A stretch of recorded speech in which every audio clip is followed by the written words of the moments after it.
of what is kind of our process look like. And I just think that, again, this is something that I pull out. I try to get kids to save, and I'll try to get to save, because every year at some point early on in the year, I'll pull out what processes look like for other staffs, so they really can see it and they understand that they don't get frustrated as much. If they just see that there's a reason to this, there's a method to this madness, I think that helps them sort of not get frustrated as much. So I'm going to kind of run through it again. This isn't a perfect theme. It's not a perfect book. You may think it's a good book, which is fine. What I think works really well is that these kids work process. And I had a good editor who saved all this stuff, and boy, he tracked the heck out of it. So by the end of the year, I had plenty of things to put in this to sort of show. So when they first started at the workshop in the summer, this is kind of what they came up with. You know, they just kind of came up with sort of sketches and different words, different ideas. And so you can sort of see this one's the whole idea that everyone has a personal and unique experience. So they were trying to come up with sort of personal as being their theme and what it would look like, and that one person focused stories. They came up with this one, which is overlay, the whole idea that everyone kind of impacts other people, you know. So that's just part of that idea, and so they developed that. So you really just get to sort of see them sketching it out using that sketch part of it. And so the end, they ended up with unfold. That whole sense of that your story unfolds as a year, that others help unfold their stories. I had some awkward kind of phrases of it, I thought anyway, but that's fine. I thought the idea was kind of cool. They had this sketch, which I actually kind of liked. I still kind of like it. It wasn't what they went with, but you know, I still liked it. And so you can see kind of them sketch it out or whatever. They continued the whole idea, and you can see the brainstorming, that collection stage that goes on. If brainstorming is done well, you're looking for inspiration. So you can start to see them looking for inspiration that makes them think to unfold. I thought that's kind of cool, you know, something overlaps. I mean, there's just a lot of things here, and you'll see sort of the impact of this in their design. You've got here, you know, you've got here what they would kind of see. This design on the left is a professional design or whatever, and so you can start to see the makings of the theme as it would come about to unfold, and they wanted the type to sort of unfold in front of you. So they brainstormed very early to actually having something unfolding in the book, but they opted not, because the whole idea was that the story would unfold, that the stories kind of start. There's the prologue, the epilogue, those became sort of sections in the book that came out of it. So you really kind of get that sense of it. Again, while they're doing that, people are still looking, and not just one person, you know, everybody kind of enjoys the idea. I've done that one year where I've had like every kid take the word, come back in with 5 visual elements as to what that means to them, print those out, and we just put them all out in the hallway. I'm not sure, I'm trying to think. We had a few things come out of that, but it got them thinking about, what does it look like? What does their theme look like? What do we want unfold to appear as? And that year is a whole different theme, but it just, you know, got them thinking. And so you can see, and not everybody's one person's work here, which I'll kind of point out as we go, but it's the whole idea of, you know, you can start to see them looking at the way they had sections. You know, they had sports students life. Originally, they had gone back to kind of a traditional section book, but they did want to have, like, you know, what would their spreads look like? You know, the swim and dive, or if we had clubs, you know, so you can start to see somebody brainstorming this. While that's going on, some other person's over here designing what the book looks like. And they came up with these ideas, which really don't really look like anything else. They took the fonts. I mean, the kids all decided on the fonts at this point and started playing with it.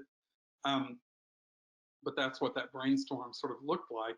And they came up with this, but I don't know, it didn't look like it. So it didn't look like what they rest of the book. It was boring, as you know, the kids thought. So they really went a different direction. And here you'll start to see the typeface.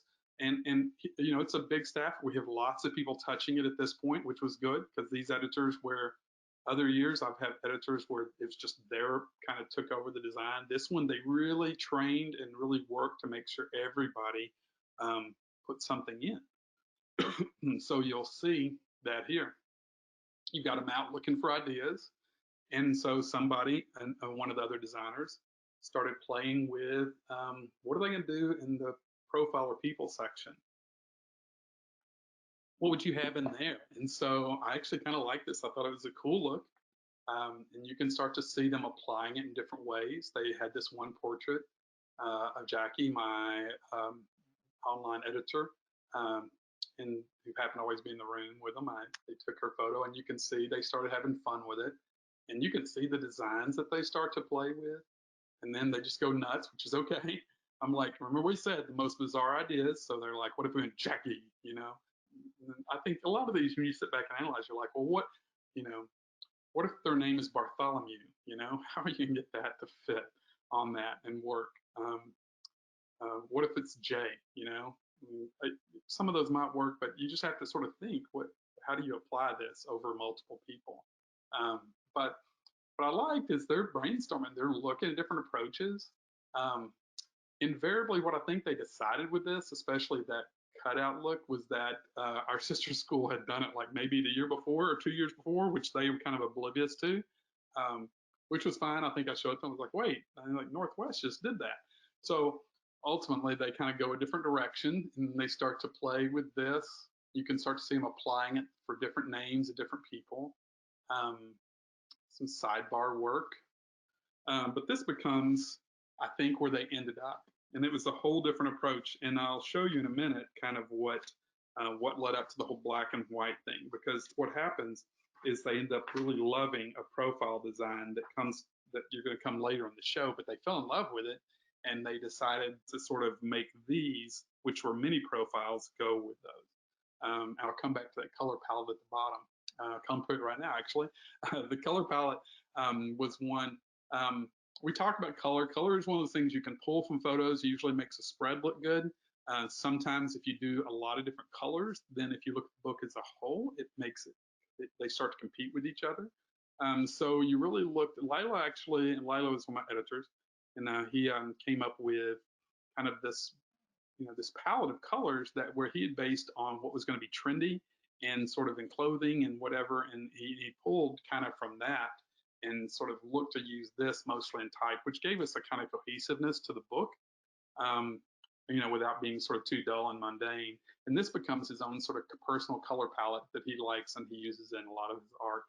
And so, but you can see that becomes part of the brainstorming process, is that even something like color palettes.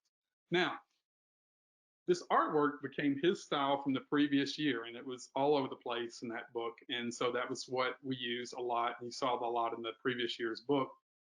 And I'll be honest with you, here's where you go to the story, is that after one of the elite weekends, we came out of that, and this style was all over the designs that we came back with. And so this artwork was all in that. And so everything he showed them, this was really dominant. And I'm like, he gave the presentation to the class, here's what we came up with, and got kind of crickets. And so they just didn't expect that. So when they didn't get this rousing kind of, sort of applause, from the other staffers, they had to kind of take a step back. And I told him, I said, I thought what happened was the kids didn't see themselves in it. He didn't use enough photos. I mean, photos were a big part of what we want in the book, that not everybody's going to be able to do his art style. So consequently, he moved off of that, but we end up using for art, but it wasn't all his. I mean, there were other people that learned the style and applied it and used it. But he also always pushed him to change his style up, as to not get stuck in a rut. And so ultimately, this is kind of the style that became useful for him, and they did some things. And so you'll see that throughout the book. So again, looking for what do you want the art to look like in the book? Is it all going to be all over the place? Or are you going to develop a style to the graphics? What do you want in your design? Same thing is true of photos. When you start talking about profiles and portraits, which we tend to do, these fairly large senior profile stories, you know, and so they're always looking for what's that style? What's the photo look like that says unfold? You know, what's the style of the book? So they kind of stumbled. They like the black and white. You can see them go out here. I wish I could make this live because you can see there's tons of layers under this because they collected lots of different styles of like what do they want these photos to look like. Then you see the brainstorming process play out here. Like this is what I think should happen, where they just took rather than get a model of some sort. Not that Katie's not a model, no offense to Katie, but they just took one of the other photo editors, took her in, and played with how they want this to look. They didn't want to take up some other person's time that didn't understand what they were doing, so they just used one of themselves to go in there and play around. So you're going to see, you know what I mean? You're going to see her in this case, um, really kind of play around with some things. And that's kind of the idea that they sort of liked at the end of that. So then they brought in a real person. Luckily, they got a model. So they got somebody that was sort of what the story was about, in that she was a model. And so she owned it. And so you get all of this sort of ideas, and you get all of these things that are just different. But yeah, so you can look and see how this played out. You can look and see um, how sort of the portrait played out. And the one you see in the foreground there is the one kind of that they ended up with on the spread and on the page. And so, but it just goes to show that process can be applied in a lot of different areas. So just to kind of whip through some of these others, there's your divisions, and look at all the iterations of things that people tried. And I want you to show that not everything has to be final photos either. You know, they just took a really highly bitmapped image, ran with that for a while, um, and, you know, played with that in their design, started applying that type. And that wasn't even the photo they went with. I mean, obviously, here's the one that they went with, high res and all. And, you know, you can start to see how you're applying your theme in a lot of different places. I love showing kids all the different iterations. So these are their covers, you know, all the things that he tried. You see, even start that dog-eared thing that they kind of started with in the very beginning, and then they eased into this whole like unfold type thing. And so there was lots of play there. There's the cover that this was a rough draft cover that went in. It all came down to this, and even the wording, whatever choices you made, they led you to who you are today. They affected your life and they affected the lives of those around you, your friends, your family, yourself. They unfolded your story. They got you here. So we talked about that. We analyzed the wording. I always thought the unfolded your story was kind of an awkward kind of thing. So late in the thing, that's the cover they ended up with. And then the wording was, just because this book is closed doesn't mean your story is over. It's just beginning to unfold. And I think it was just sharper wording. You know, it's just sort of, you know, going through that critique process and analyzing and talking about it can help. It just becomes much more interesting. While all that's going on, you've got designers, you know, all this is going on throughout the year. You've got designers just, you know, just going ahead. And so here you see the designers, you know, taking the photos that they're given and just sort of forging ahead, you know. In fact, I think this version was real early. The pictures weren't all in, so she started creating some interesting stuff, but they just weren't well lit. Where this kid was just gorgeously lit, and the photos were just much more interesting, and that became the final spread. But the kids buy in, dude. I'm just telling you that when this works and the kids buy in, it's killer, because you can see this is a little first-year designer who just killed it, you know, working the design over lots of different iterations and saving them. And it's really easy to do in InDesign by just, again, dragging the spread down to that, and then you get, you know, this is her final one. And, you know, she played with all of these aspects of the design, but you can sort of see how many iterations it took her to get there.